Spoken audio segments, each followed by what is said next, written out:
यदि क्रांतिकारी प्रण नहीं लेते तो क्या होता? सोचिए, यदि क्रांतिकारी प्रण नहीं लेते तो क्या होता? पावन माटी के लिए आहुति नहीं देते तो क्या होता?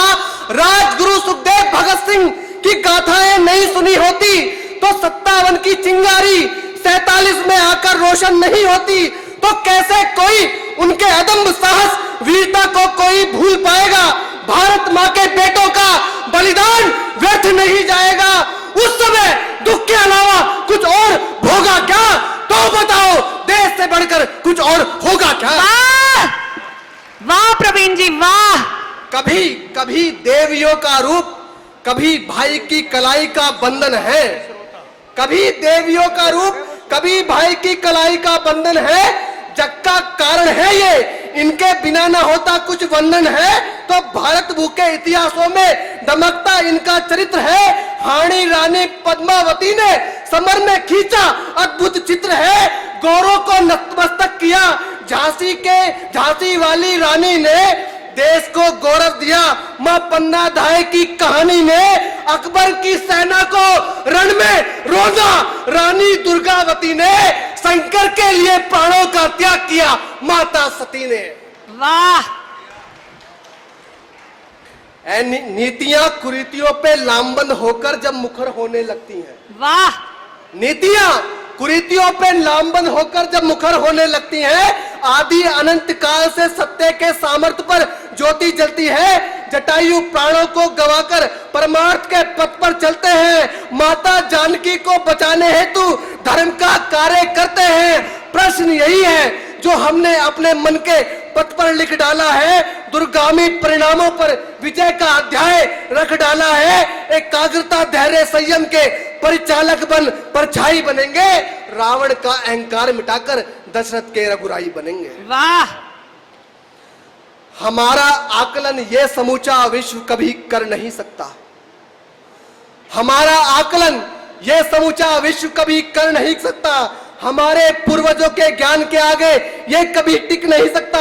हम ही हैं जो यहाँ पर शांति के उपासक कहलाए। कभी तीनों लोक के स्वामी इस धरा पर आए। हमारा स्वर सुनकर ही शिकागो भी पावन हुआ है। तभी भारत की अंतर आत्मा को सभी ने छुआ है। हमारी भुजाओं का बल और ज्ञान जमाना तोलेगा। देख लेना, एक दिन विश्व हमको विश्व गुरु बोलेगा। वाह। देख लेना, विश्व हमको एक दिन विश्व गुरु बोलेगा। हमने व्यर्थ का कोलाहल नहीं अलाप रखा है। हमने व्यर्थ का कोलाहल नहीं अलाप रखा है। हमने इन भुजाओं का बल अभी जान रखा है। नींव आधार चिन्हों पर ऐसे ही नहीं रखी जाती है।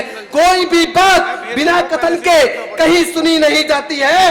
तप को तपाकर शौर्य की भाषा लिखी जाती है। तभी लक्ष्य भेदन को नई गाथा लिखी जाती है। अरे अर्श से फर्श का सफर बड़ा संकट भरा होता है। अरे परिश्रम में लगा समय बहुत गहरा होता है। वाह। तो देशभक्त की ज्योति में संग्रह अपना देना तुम। तो देशभक्त की ज्योति में संग्रह अपना देना तुम। कोमल हृदय में अंकित वो पावनता देना तुम। तो तभी तो हम भारत के गौरव को गा पाएंगे। मन में संकल्प धारण कर जो चाहेंगे लाभ पाएंगे। अस्त न हो पाएगा वो जो धैर्य हृदय में अंकित है। और मनोबल से देखो, जीत यहाँ पर निश्चित है। हमने संपूर्ण धरा का वर्षों से परिमाप किया है। हमारे ही पूर्वजों ने हृदय में हिंदुस्तान जिया है। बहुत सुंदर प्रवीण जी। ये अंतिम है। इस ऊर्जा के वेग को बिना कारण व्यर्थ नहीं होने देना। इस ऊर्जा के वेग को बिना कारण व्यर्थ नहीं होने देना। जो साध रखा हो लक्ष्य उसे आसानी से मत खोने देना। तो प्रभात की बेला होगी वही स्वप्न आंखों में सजाए हैं। संघर्षों की पटगाथा पर हमने चुनकर रंग लगाए हैं। जानते हो अगर विफलता मिली तो तुमको ये क्षण नजर आए हैं। तो साधक जैसी तपस्या करके हम लक्ष्य भेद पाए हैं। हम भूल गए तो हमें याद कराया गया था शक्ति का। हम भूल गए तो हमें बोध कराया गया था शक्ति का। हम पवन पुत्र के वंशज हैं। संकट हर लेते विपत्ति का। तो आप सभी से अपेक्षा है हमेशा की तरह भरपूर सहयोग की। चैनल को सब्सक्राइब करें, शेयर करें और राष्ट्रीय कवि संगम के राष्ट्र जागरण के स्वर को विश्व पटल तक पहुंचाएं।